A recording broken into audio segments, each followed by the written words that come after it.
All right, guys, what happens when a DJ and a rabbi walk into a bar? Well, this is sort of a little experiment of what happened, but we didn't walk into a bar, but we walked into each other's lives through a beautiful introduction of our friend Nancy Alpert. So thanks, Nancy. You guys, I want to introduce you to somebody who's so super beautiful and passionate about inclusive spirituality. She helps people create rituals around their weddings. She is somebody who does women's retreats, and she is just a super beautiful goddess. And she moved here to Denver to live a different life and live her dreams. And talking to her, she's like, oh, her dad is telling, oh, I want you to be a little more conventional, but she's here doing the thing. And so that's something I really admire about our beautiful guest, Rabbi Jessica Marshall. Aloha. Welcome, sweetheart. Aloha. It's so good to join your community. And I have to say, when a rabbi and a DJ walk into a podcast, only magic happens. I can't wait to see where this takes us. I know. It's so much fun. So thank you so much for taking time to be with us here. I was telling you a little bit before we hit record, like you're the first guest on the new Dance Our Dreams podcast format. And, I did a couple single episodes, but you're the first guest. So you and I have had this really great gift of doing the experiment of the week that we talked about ahead of time. So why don't you share with everybody what this experiment is and why you chose it and, what it's felt like for you? Yeah, thanks, Val. So the first time that you and I spoke, I mentioned this guiding principle that drives me to the core of my being. And that is that we get this one spin on the planet as the soul that is uniquely us, and we better friggin' make it count. Totally. We're all so aware of life's fragility, and the ways we have a ton of strength and agency within us, but there's also a lot that's out of our control. And so the ability to choose the mindset and the energy that we go through life with is paramount to my being. And so our experiment of the week was around really looking and celebrating nuggets of whimsy and light and things that are helping us truly tap into our joy as we go through our day. And then sharing it with a buddy and lighting each other up and kind of elevating each other as we try to stay present in that energy. And so what shifted for you, if anything, in your daily experience? Because for me, I would look for little, and I like to look for little, nuggets of wonder and wisdom around my life in general. But when I'm, have got the sticky note of reminder of the experiment, do the thing, it's even more in my subconscious, I think, magnetizes cool stuff, And so I remember one of the pictures I sent you was a little heart of I don't know, it was greenery or something like that, of just some shrubby thing. Yeah, you saw it at Whole Foods. I know. And I'm and it was sideways, but I'm there's a heart in there somewhere. I know it. And it was just fun to send you that picture because it made me think of okay, love's looking out for me, and it was neat to send that to you. And I loved getting all of your stuff. So how is it for you as somebody who is looking out even more in attunement with, looking for wonder in your life? How did that help you mentally with your mental and physical and spiritual health? Yeah, thanks. So two things come to mind. One is the reminder that our external world reflects the inner energy that we exude, right? So put more simply, the thoughts that we're having are going to send an energy out into the universe, and that's what's going to be reflected back to us. Totally. So as much as we can have this beautiful invitation to think about the way that the energy that we're choosing to pay attention to and to elevate and to celebrate and to search for, that's what's going to come back to us. And, another one of the things that Val and I sent probably 50 emails back and forth. It was so fun over the past few weeks. Do you want to do this one or that one? Which one? Right, I know. It's so many ideas. But what I kept coming back to was the idea that often we're taught that once something happens, we'll be happy. And I have found that not to be the case, that if we can start with the feeling, if we can start with the energy that we're seeking, that we want to bring in, then the actions and results come from there.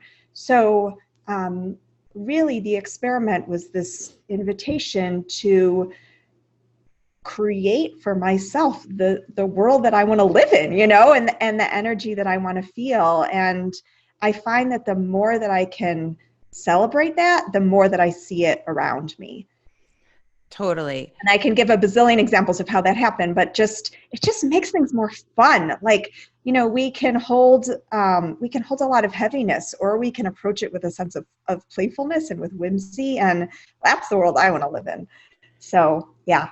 It's so true. You know who Danielle Laporte is? Yeah, of course. And so, you know, she did, I think it was a fire starter. I don't know what the heck. I forget the thing that she did, but I remember doing one of her. Desire map? The desire map. Thank you. Yeah. But I remember thinking, I'm like, wow, that's really unusual. Because to me, as I plan my day, I think about, okay, here's my checklist of the shit I got to do and blah, blah, blah. And I really enjoyed, like, she's just like, well, how do I want to feel each day? You know? And I love doing that experiment of the feeling part, because then it guides my decisions of, you know, do I want to feel relaxed today or empowered or whatever? And so for us, you know, we got to choose whimsy and wonder, you know?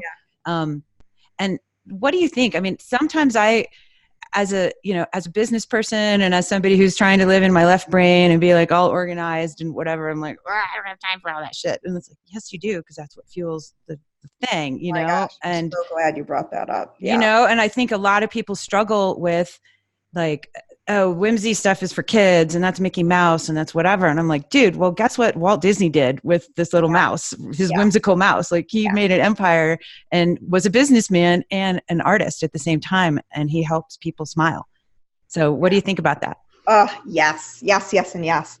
So, you know, I think that we're taught that joy and playfulness is childish. Mm-hmm. At least I've gotten that message. And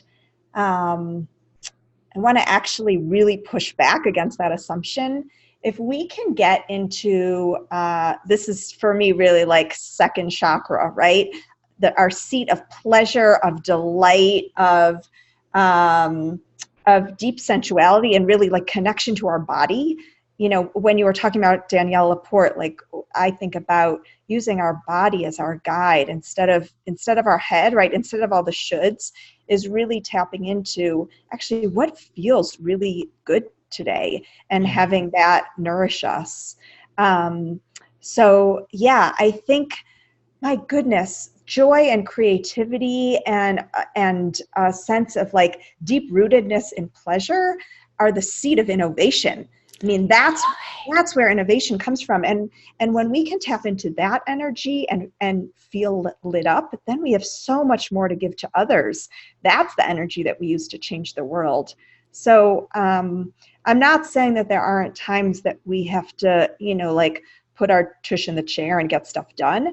But if we can approach it from a source and energy of playfulness and delight, and like, really, how can I dance with the world today? Exactly. That's where the magic happens. Yeah. I so agree with that. And I think, you know, for our listeners who are like, okay, I'm listening to this from my office chair or somewhere that, you know, doesn't necessarily invoke like this sense of wonder. And it's not, you know, maybe it's for me and, you know, for us, it's not like you have to go live your entire day at the playground. Right? Yeah. You can microdose yourself with the joy and the wonder. And then when you kind of soak in that little vibration, even if it's just for a minute, or say 3.5 minutes for Bohemian Rhapsody, your song of the week, or however many minutes that song is, like the shift in your frequency and your vibration, you know, will carry you forward for the next hour or two or however long, you know? So it's like giving yourself those little permission slips to have pleasure or enjoy the wonder or the whimsy,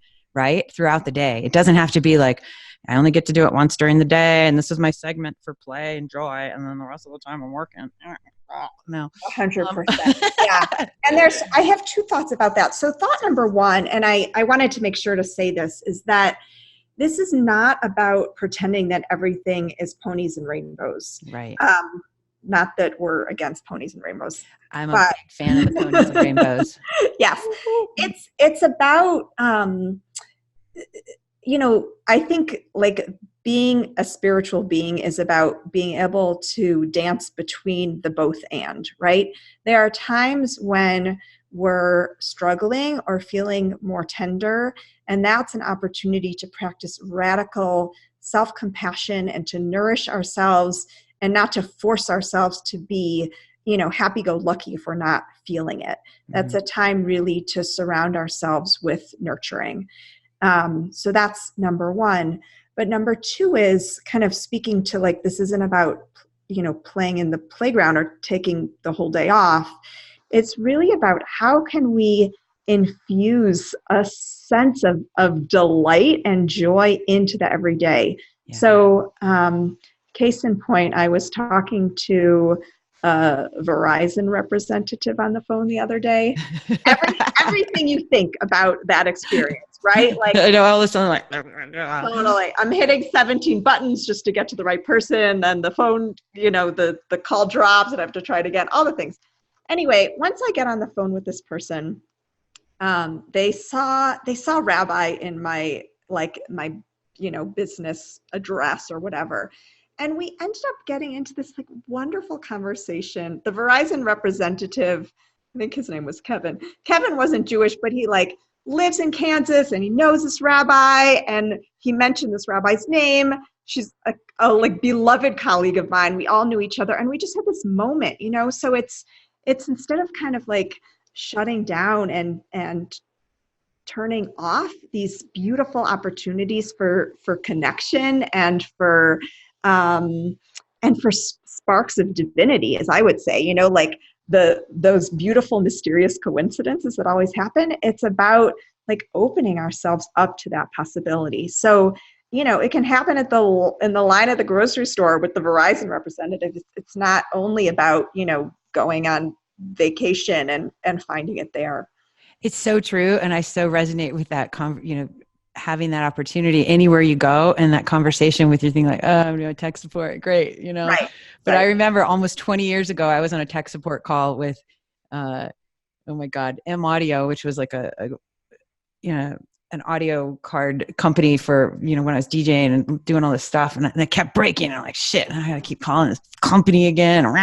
And I ended up meeting a dear, dear friend of mine who, we became these music buddies, because it was just like, okay, reboot 17 times and we're going to sit here and talk. Well, yeah. I'm rebooting again. Yeah. And it was just, you can make things really beautiful or not. And so let's talk I really want to learn about, what you're doing with couples and how you're bringing your inclusive spiritual practice and your rituals and how you're helping the couples when you're marrying them move forward. Like, how does that look for them to go forward? And what's your secret sauce there, sister? Yeah. Thank you for that invitation. And I'll say too, I think kind of what we're speaking to is that like magic can come everywhere. And Val, the way that you and I connected too was just like one thing led to another, and we decided that we actually wanted to honor that. Yeah. And so I'll just kind of as a segue into the work that I do with wedding couples, really like what drives me to the core of my being is deep connection with others and relationship building. And I've been doing weddings for a long time, but I've really recently started to honor that I want a longer process with my couples where I'm really getting to know them in a beautiful way, and they're getting to know me, and we're having an opportunity to dive deep in a way that feels really aligned for them. So whether they're exploring, their own personal growth goals or more expansive understandings of connecting to spirit, mystery, eternal source, whatever you want to call that beautiful, great unknown. We dive into kind of exploring social justice commitments together, and then volunteering together. Wow. Meals together. It's a really beautiful kind of full deep dive, and then continuing to meet after the wedding, because it doesn't end then. And I really offer my couples resources for the adventure that is bringing two souls together and creating a life. So as I'm sharing, if you're thinking of couples who might resonate with this kind of approach, let that divine spark take you somewhere, and feel free to be in touch. I would love to connect with them. I wish I had you before I got married. Like, it would have been nice to have a roadmap with somebody who could guide it a little bit more from the angles that you're speaking of. I think that would be very helpful, and to have somebody on the road with us, as couples. And I think a lot of couples go into relationship and they think like, okay, I love you. Here I go. I do. You do. Sweet. High five. Great. Let's go have kids and go do the thing. And now it's like, no, dude, it is not like that at all. And you forget, especially as you evolve, developmentally and spiritually, it's like, are we evolving together and growing together? Or are we kind of doing this little thing? And so having the touchstone for you, to have you in people's lives, I bet it would be very, very powerful to keep the growth moving forward together. So I think that's really neat. And yeah, if I ever get married again, I don't know if I'm ever gonna do that, but you're my number one girl. Let's circle back really quick. You mentioned social justice. And so I'm really, of course, with Dance Our Dreams, we link a United Nations Sustainable Development Goal with each week's episode. And the idea with doing this, everybody, is to raise awareness about the bigger dream of the planet and all the initiatives and the things that we can do in our daily lives to make a bigger difference. And so, Jessica, which SDG did you pick, and why, and how does it link with our experiment and with your organization of the week, which I'll let you share? Yes, thank you. And Val, I love so much that you're giving listeners the opportunity to do little things, because I think often we get so overwhelmed by like the huge problems that we see on our planet. And so if we can just remember, it just takes like a little movement in one direction. Little bite-sized chunks. So my my SDG is good health and well-being, which is number 3. And really the reminder that if we start with, putting our own seatbelt on first, our own oxygen mask, or whatever metaphor you want to use, like that's when we can serve the best and truly give to others. So that's really the invitation to work on our own energy, our own mindset, our own nourishment, our own sense of magic, and connecting to that. And then my social justice connection was Moms Demand Action. They're doing so many like really deeply important advocacy and work around gun control. And I know for myself, like these mass shootings, we can feel so helpless and despondent, truly. And so when I get into that place, I visit their, Instagram page, or just donate a little bit of money and kind of stay in that place of, there are a lot of people who are just as upset and committed to change, and every little thing that we do to kind of move forward in that direction helps.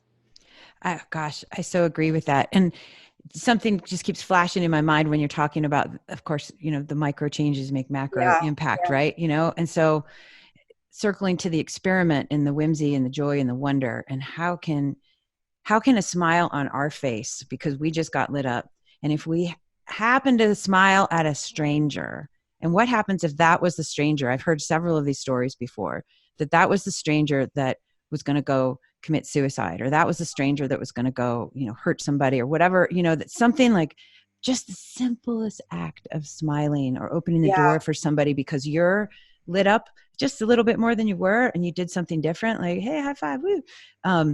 You don't even know the trickle effect, the butterfly effect that you're having on the planet because of this little thing that you chose to do for yourself. And it may have you may have saved a mass shooting, right? Because you did something for yourself and smiled at somebody. And And think of the times where we have been in a sticky or tough spot, and someone has extended the littlest gesture of kindness or, compassion towards us, and what a huge difference it's made in our lives. Totally.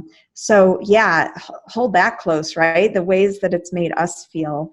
And the butterfly effect, man, that is like so true.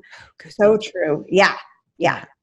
It really is. And I think what's so neat is just the magic of, I know so many people's lives have touched mine that they have no clue how much impact they've created on mine. Just again, the random stranger or whoever. And it's like, wow, your kindness and compassion or your smile just made me have that little glimmer of hope that I needed to go a little further today because I'm having a tough day or whatever. Oh my gosh, 100%. You know? It reminds me. So I was speaking of Bohemian Rhapsody. So the reason I chose that song. Let's talk about why'd you choose Bohemian Rhapsody? I love it. You know, so many of your wonderful podcast guests have chosen like really beautiful, deep.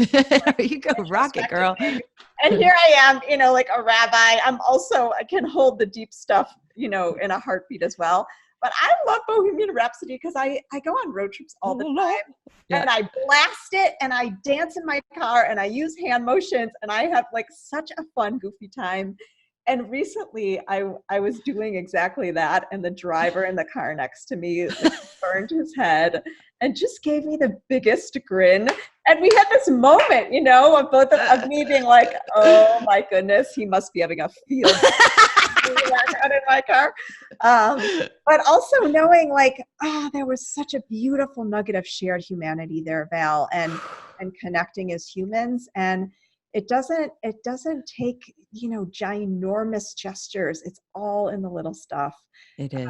It's all in the little stuff. And I wanted to also, I created a little guided meditation for your listeners that's, it's really about kind of stepping into the juicy feelings of what our dream life looks like and seeing what arises as we meditate and then using those feelings to kind of bring more of that energy into our everyday. So I'll let your listeners kind of feel into whether they resonate more with like big dream life, you know, what are the big visions that I have for my life, or, what are like the little gestures that I can do that feel aligned. And it'll be different on different days. So you can kind of play with what feels good to you. I really like that you just spoke to that it'll be different on different days. Cause I definitely know a lot of our listeners are like, yeah, big dreamer, woohoo, let's go do this. Right. But then there's those days where you're just like, I fucking hope I can make it to lunch because 100%. This is like really, really, really, really, really tough. And so remembering like, it's not about the whole journey. It's like, how do we get there in these little chunks and keep our eye on the, the moments that are here now. So I think it's so cool because obviously meditating and listening to guided meditations are, one way to tune in and get that going. So guys, we're going to have all of that in the show notes, all of Jessica's links. And so, and we'll have the meditation download and everything for you. Jessica, where can everybody find you on social and on the internet? Where's the best place? Yeah. So my website is rabbijessicamarshall.com. Super easy. Mm-hmm. I have a beautiful Facebook group called Divine Winks and Soul Whispers. It's exactly what we're talking about. I need to go join that. I didn't know that. I need to go get on that Facebook group. Yeah, I'll invite you, Val. All right, good. Thanks. The next member. I'm on Instagram as Rabbi JKM. And really would just invite people that if there is something that I shared or, an energy that I put out there that landed for you, I would love to hear from you. Like, I love all the connections that come from beautiful podcasts. So feel free to reach out anytime. My contact info is on my website. Would love to connect with you. That's awesome. And definitely reach out, guys, because you never know what kind of magic's going to happen when you just, click send or pick up the phone or however it goes. Like obviously Jessica and I are here now because of okay, we'll check this out and see what happens, It was. Super fun. Yeah. What do you have any last, just something, that's like, whoa, what's the last nugget? Okay. I can feel it coming. Totally teed me up there. I want to leave us with a quote that I heard recently that I was just like, oh yes. So this is a quote from Neville. A change of feeling is a change of destiny. A change of feeling is a change of destiny. So I'll invite all of us to hold that close. Yeah. and enjoy seeing where that takes us.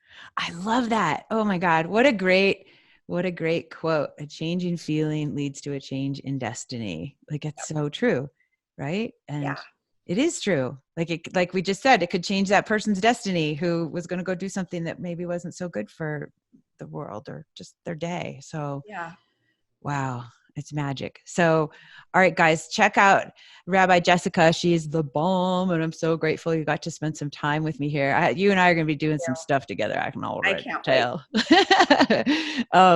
And so for those of you guys watching on YouTube, I'm still new to the whole YouTube thing and how to tell you to go subscribe and do all the YouTube stuff. So that's going to be so much fun to have some stuff on video for everybody because I just think it's fun. It's fun to see your expression and, you know, these funny glasses because they are cool.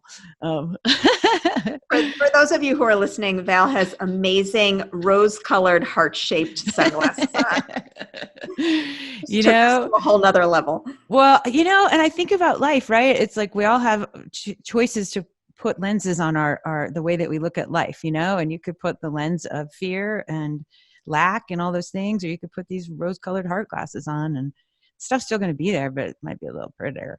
So true. It's really an invitation to make a deliberate choice about how we want to show up in the world. Totally. Yeah. And you show up with hearts. So better. Yay. You are amazing. And I'm so happy for the couples that you're serving. And I know you do other women's work and women's retreats. Something tells me you and I are going to be doing a bit of that together. So yay. All right, cool. So, all right, everybody, let's take a big inhale together. And exhale some love out there to this beautiful planet. Thank you so much for tuning in, everybody. And we will catch you next time.